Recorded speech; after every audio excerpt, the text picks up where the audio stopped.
Time యూపీఎస్సీకి tuitions only in Tirumala IAS institute Chaitanyapuri. Call చేసి ఇప్పుడే జాయిన్ అవ్వండి. వాటర్ క్యాన్స్ ప్రస్తుతం ఎక్కడ చూసినా ఇవే కనిపిస్తూ ఉంటాయి. వాటర్ సప్లై విస్తారంగా వ్యాపించిన క్రమంలో వాటర్ క్యాన్స్ విపరీతంగా పెరిగిపోయాయి. ఒకప్పుడు పెద్ద నగరాల్లో మాత్రమే కనిపించే వాటర్ క్యాన్స్ ఇప్పుడు పల్లెలకు చేరాయి. అయితే ఈ తాగునీటి డబ్బాలను సరిగ్గా వాడుతున్నామా అనేది ఇప్పుడు ప్రశ్నార్థకంగా మారింది. ఒక తాగునీటి డబ్బాని ఎన్నిసార్లు వాడాలి? తరచుగా ఉపయోగించే ఇలాంటి క్యాన్లను నిర్ణీత కాలానికి మించి ఉపయోగిస్తే ఏమవుతుంది అనేది ఇప్పుడు తెలుసుకుందాం.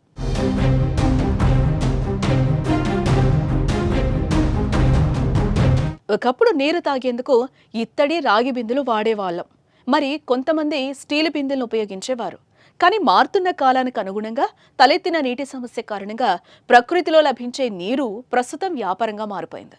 దీంతో వాటర్ క్యాన్స్ వినియోగం కూడా విపరీతంగా పెరిగిపోయింది. ప్రస్తుతం మన ఇంట్లో లేదా ఇతర ప్రదేశాల్లో ఎక్కువగా వాటర్ బబుల్ ట్యాప్ క్యాన్లను ఉపయోగిస్తున్నాం. అయితే వీటిని ఎక్కువ రోజుల పాటు వినియోగిస్తే అనేక సమస్యలు ఎదుర్కోవాల్సి వస్తుందని ఆహార భద్రతా శాఖ అధికారులు హెచ్చరిస్తున్నారు.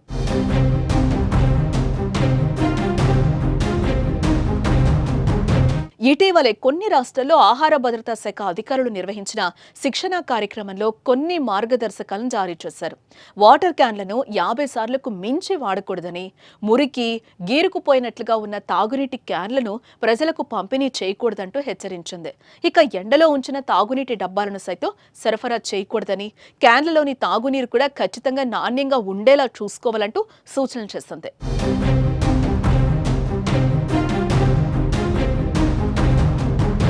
మరోపక్క క్యాన్లలోని నీరు తాగడం మంచిదేనా అనే దాని గురించి తెలుసుకోవాలంటే ముందుగా మనం వాడే వాటర్ క్యాన్లపై BIS FSSAI ఇచ్చే quality licence, expiry date, batch number ఉన్నాయో లేదో చూసుకోవాలి.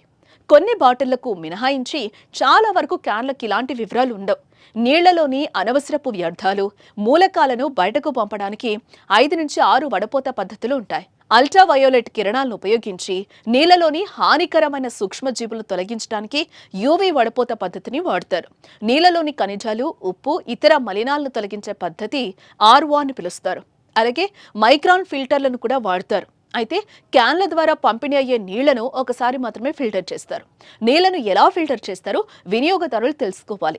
క్యాన్ వాటర్ సరఫరా చేసే కంపెనీకి లైసెన్స్ ఉందో లేదో కూడా వినియోగదారులు క్లియర్గా తెలుసుకోవాలి. అలా అన్ని ప్రమాణికాలు పాటిస్తున్న వాటర్ క్యాన్లలోని నీటిని ఉపయోగిస్తే మంచిదని చెన్నైలోని స్టాన్లీ ప్రభుత్వ వైద్య కళాశాలకు చెందిన medical department head professor S. Chandrasekhar చెప్పారు.